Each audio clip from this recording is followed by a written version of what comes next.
and it is adaptable. You can play it with any math skill, multiplication, geometry, solving equations, distributive property, anything that you'd like. You just put the equations in the little boxes. They roll the dice. If they don't have dice at home, because I did make this digital, they'll move that number of spaces, and when they're done, they delete the die. Also, and the rest of the games that I'm going to share with you are either very inexpensive on Amazon or they're from the Dollar Tree, and you can use my templates that I will have for you if you email me or if you direct message me on Instagram, which is mathdojo3, and let me know which ones that you are interested in so that I can send them out to you. Okay.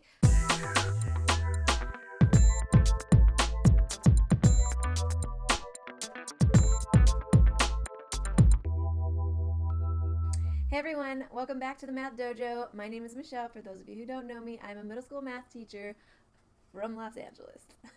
I'm super excited. In this video, we're going to go over a bunch of different game ideas.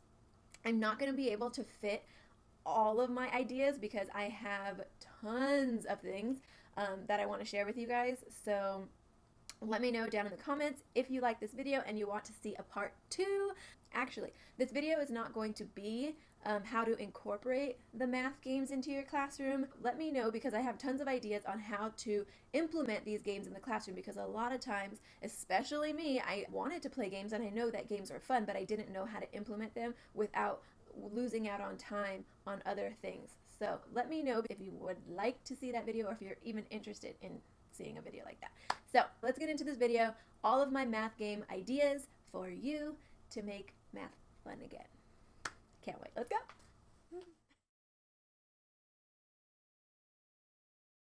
So I grew up playing math games, or just regular card games, in my family, and I felt like I had an advantage in math class when it came to strategy and playing games. We used to play a lot of card games in middle school, and I felt like I could beat anybody because I had that fundamental strategy. Like I knew how to win because I grew up playing games, and I think that that's what a lot of kids these days are lacking, because yes, they're playing video games, but there's no thinking involved. And that brings me to my 3 tips to get the outcome that we're looking for in order to see the kids grow.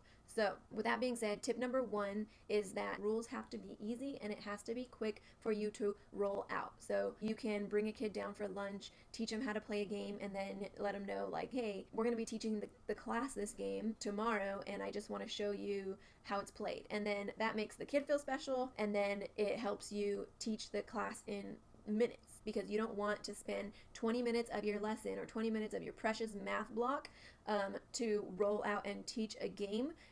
At the end of the 20 minutes, you're going to have half the class that needs to relearn it or that didn't understand it, because 20 minutes to teach a game, there's a lot of things going on in that game. So has to be easy, has to be quick to teach. Okay, so tip number 2 is that math has to be the focus of the game. Too many times we see games like racing games or fighting games, and it's a lot of fun and the kids love it and they're engaged and they want to play it. But then something happens in the game and you have to do a math problem in order to get back to the game. Games like that are teaching kids that math is like the suffering part, and they want to get back to the game quickly, so they're just gonna like rush through the math. So making sure that whatever game you're implementing with your kids, that math is the focus of the game. Okay, so tip number 3, and I think that this tip is super important, but this is a tip that I'm trying to follow more myself, because, okay, so tip number 3 is to have a strategy in the game, or to have a choice in the game. So instead of just rolling the dice, writing down the numbers and then adding the dice together, there's no thinking. And yes, it's fun and it's engaging and it's hands-on, but the kids are going to get tired of it. They like it for a day, they like it for a week, maybe 2 weeks, and then there's no buy-in. They're done. They want something new because there's no choice. As soon as there's choice and they have to think, like, did I make the right decision? Was there a better choice that I could have made? As soon as there's choice, that means there's strategy, and the kids will never get tired of choice. So tip number 3 is to make sure there's choice. Now, like I was saying, I am guilty of not always following this rule. I will be forever trying to think of strategies to implement choice into those non-choice games. So With that being said, those are my 3 tips on how to get the most out of your math games in the classroom. Okay, let's get into the different types of games that we have. All right, so excited. Let's go. Okay, so in first game, this one is worth it because it has all 3 tips that we talked about. It has strategy in it. It's just so much fun. So it's called Prime Climb. I'm sure you guys have heard of it before. You can get it on Amazon. I will link it below. But basically, it's a 2 to 4 player game. So each player gets 2 game pieces, and they have to work their way around from start to get to 101, but rolling the dice. So let's say they roll a 2 and a 4. They can multiply those together and move to the number 8. They can move one pawn 2 spaces and the other pawn 4 spaces. But if they land on another space that another pawn is on, they can bump them back to the start. There's prime cards where they pick up. If they land on a prime number and they pick up a prime card, there's like little tasks that they have to do. So they can either move a player's pawn to a certain number or move their pawn to a certain number. There's a lot of strategy. So they're thinking like, did I make the right choice? Or could I have made a better choice? Or how can I get to the 101 number faster than my opponent? So there's a lot of strategy. It's a lot of fun. And I promise you, they will love it. And it's fast to teach. It hits every target. I promise you will love it. Get it. It's worth the money. And the rest of the games that I'm going to share with you are either very inexpensive on Amazon or they're from the Dollar Tree. And you can use my templates that I will have for you if you email me or if you direct message me on Instagram, which is MathDojo3, and let me know which ones that you are interested in so that I can send them out to you. Okay. So the next one is Math Basketball, and you're using this game board from the dollar store. You have the 2 pegs, so you can either play in teams, so you can have this team of 10 over here and this team of 10 over here, or you can play 1-on-1.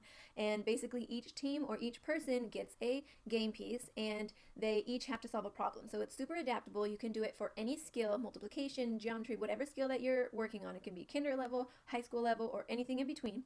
Okay, so you're the facilitator, so you're the referee. You facilitate or pass in the problem to the players that are going to solve. Now, the rules are they both have to solve the problem, and I have this template that goes over the rules and everything, but they both have to solve the problem. If they both get it right, then they both get to move 1 place on the game board. However, the person who gets it right the fastest gets a chance to go to the bonus round. And the bonus round, they get to roll the dice, and whatever number they land on, they read what the play action is. So maybe they landed a 2-pointer, maybe they landed a 3-pointer, maybe they double dribbled and they don't get to move anywhere. So it's all interactive, it's fun, there's chance. And with that game, I totally made up the game just by inspiration from the game that I found at the Dollar Tree. So I hope that this video gives you guys inspiration as well. Go to your local dollar store. I have tons of more games that I want to show you guys that are not going to be in this video. So hopefully we can do a part 2. If you do want to do a part 2, let me know down in the comments. But I have a lot more templates and a lot more to share with you guys. So the next game is Math Jenga. And again, I got the Jenga set from the Dollar Tree. It's a lot of fun to play Jenga at school. But this Jenga set is smaller and it's not going to make a whole bunch of noise. But basically you color the Jenga pieces, and then you use the template that I have here. And let's say if they pull out a yellow Jenga piece, then they have to pick a problem from the yellow column to solve. So you can play it where they get points. You can add in strategy. If you guys can think of any strategy that we can add to this game, go ahead and leave it in the comments, and I will talk about it in the part 2 of this video. Okay, so the next one is my son's favorite, and it is color darts. Again, this is something that I got from the Dollar Tree. It has 4 different colors, and the template that I made has different operations. So if you throw, you have 2 balls, and if you throw a ball and it lands on a red, or if you throw a ball and it lands on a green, then you have to do that specific operation. So this specific skill is working on powers of 10. So multiplying powers of 10, dividing with powers of 10, subtracting, adding with powers of 10. You can make any color be any operation. It is up to you. So you can also work with exponents, and you can use this along with rolling a dice. So the ideas are endless. Okay, so the next game is a dice rolling game, and I'm sure that you guys have heard of this before, but it's called math dice, and I have the math dice junior set. So what it is you roll the white die, and that is your target number. So let's say you roll a 12, and then you roll the rest of the dice, and you can add, subtract, multiply, and divide to get closest to that target number or exactly to that target number. So whichever partner can get closest to would obviously win. If you guys both get the target number, then you both win. So it is a dice rolling game. It is fun. So it comes with a little board game, like a little paper flimsy thing, but you get to move your pawn or however many dice that you use to get to that targeted number. I think that's how many times that you move your, yeah, that's it. So that's how many times that you move your pawn. So if you move 3 dice, or if you use 3 dice to get to the targeted number, then you get to move your pawn 3 times. All right, so that was Math Dice Junior. Okay, so the next game is, I made up this name, but it's called Target Multiply Sum. And it is multiplication with the sum. So basically you have a bunch of numbers 1 through 9 that are cut out in little squares. They're all different colors, and that you put and you make it your game board. It's actually from a game from the 80s. They don't sell it anymore, so basically you have to make your own or use my template, but you cut out the numbers and you make this game board. You can keep the game board together like my template is here, or you can cut them out so you can put them on different places and you can have more use out of it than just a one-time game. But then you also have, with those 1 through 9 colorful numbers, you also have the circle numbers that are the targeted numbers. So let's say you get a 44, that's the targeted number. Then you have to use 3 colorful numbers on the board that's in a straight line horizontally, vertically, or diagonally. So my target number is 44. So let's say I have a 5, a 9, and a 1. That's together. So a 5 and a 9 would multiply first to be 45, and then we would minus the 1 to get to 44. So you would just you would find the 3 numbers on the board to get to that targeted number by multiplying the first 2 and then adding and subtracting the last number. And that is Target Multiply Sum. Okay, so the next game is called Infinity Chances, and this is another game that I kind of created on my own, and it is adaptable. You can play it with any math skill, multiplication, geometry, solving equations, distributive property, anything that you'd like. You just put the equations in the little boxes.